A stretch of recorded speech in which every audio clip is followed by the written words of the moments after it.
comic book fans, and welcome to another exciting edition of Cammy's Comic Corner. I'm your host as always, Cammy.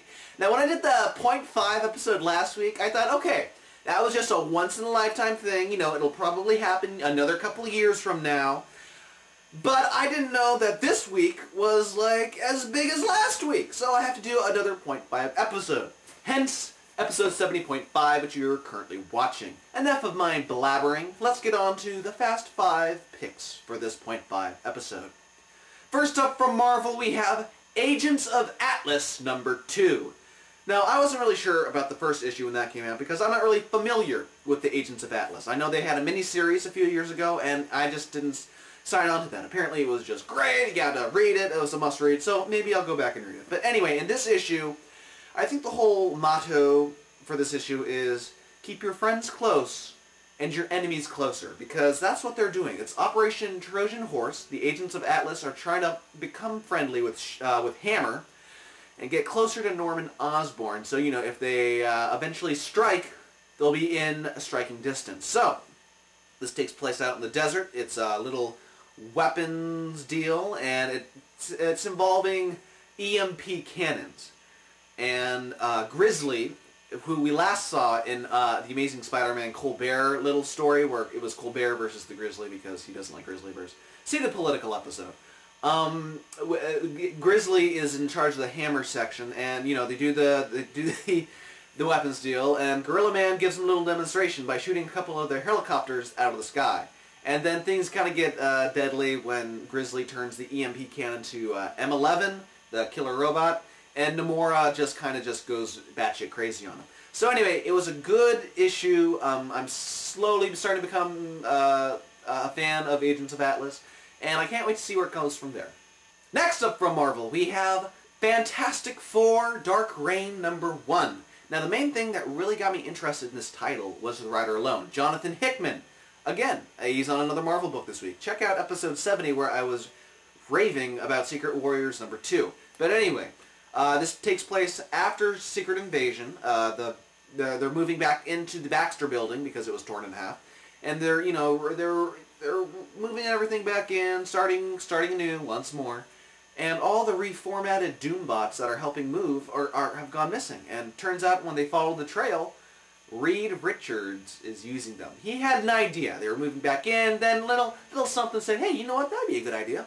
What Reed has pretty much made is like a Stargate, only it can visit parallel Earths, so he can see like what their problems are on those Earths and what they're doing to fix it or you know, help the situation or etc.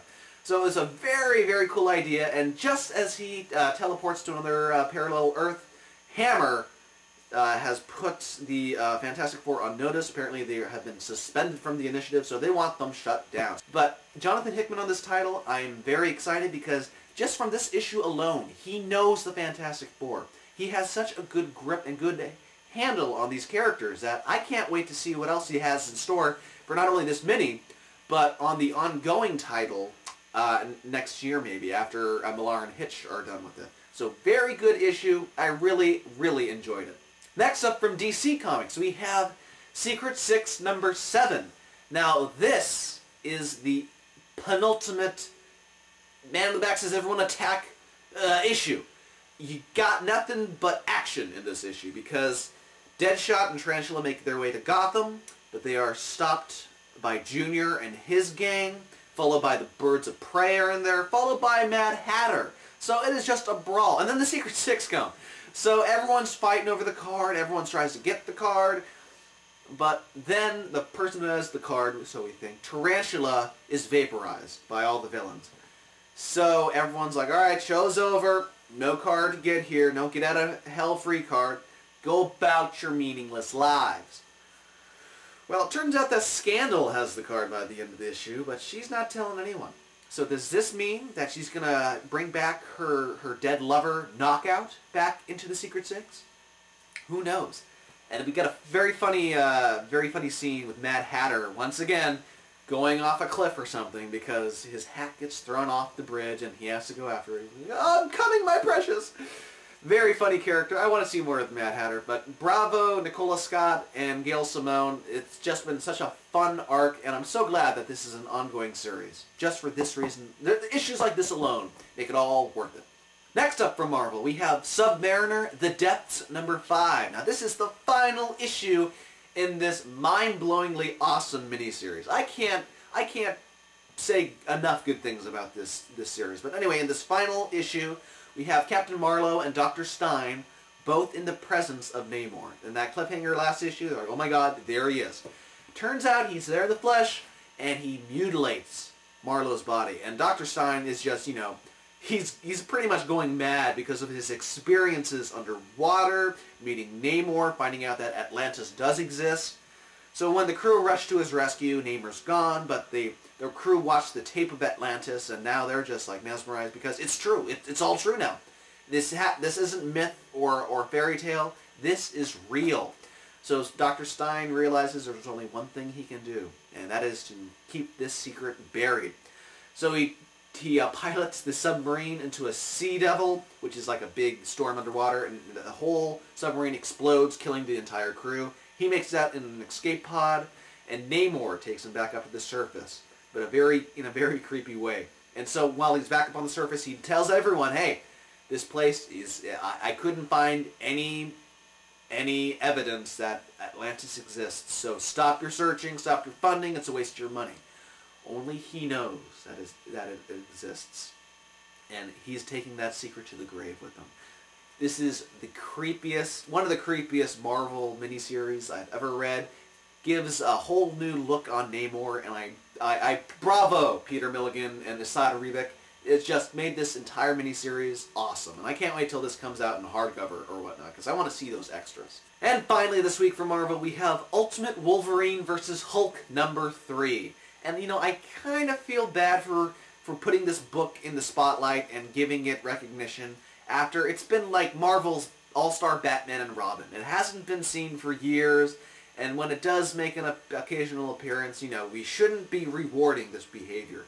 But anyway, you get more Wolverine and Hulk fighting, and Hulk's even saying, like, okay, Wolverine, which one of your legs do you want me to eat? The left, the right? Because he's going to give one of the legs back, and then, you know, Wolverine's going to be hopping around on one leg. You can't really do that much damage to Hulk.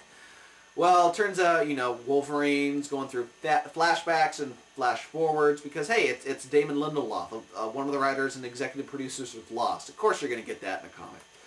But by the end of the issue, it's what really got me psyched. It is the introduction of Ultimate She-Hulk. This is the first time we've seen She-Hulk in the Ultimate Universe. And imagine if we saw Ultimate She-Hulk before this, you know, year-long hiatus. Fans would be on the edge of their seats going, okay, you introduced her, where is she now? Come on, give us more She-Hulk. And so I bet writers all over the Ultimate Universe had wanted to use She-Hulk for a while, but Damon Lindelof and Leinil Yu had dibs because they were waiting for issue 3 to come out. So it was a very fun, jam-packed issue. I like She-Hulk in the 616 universe, so it'll be interesting to see the twist on her in the Ultimate Universe. So, you know, hopefully issue 4 will come out sooner than a couple of years. Well, comic book fans, that does it this week for Camy's Comic Corner, episode 70.5. If you want more Camy's Comic Corner goodness, go to www.camyscomiccorner.com. From there, you can subscribe to us on the RSS feed or on iTunes. And remember, if you write a review on iTunes, send me the review to camyscomiccorner@gmail.com with your shipping address, and I will send you a package of comics. Only for United States residents, because it's a bitch for international shipping. Also, if you like any of the bitchin' t-shirts that I'm wearing, like Immortal Iron Fist, I wish I was that cool.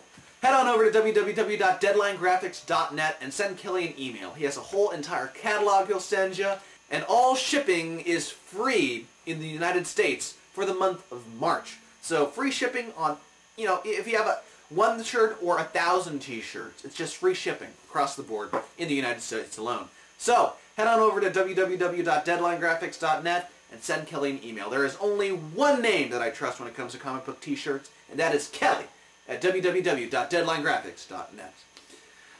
Well, comic book fans, it's been quite a tiring weekend of all this filming and editing and uploading, but it's worth it. It's just you fans alone make it worth it. So, until next time, this has been Camy's Comic Corner. I have been your host, Cammy, Eh,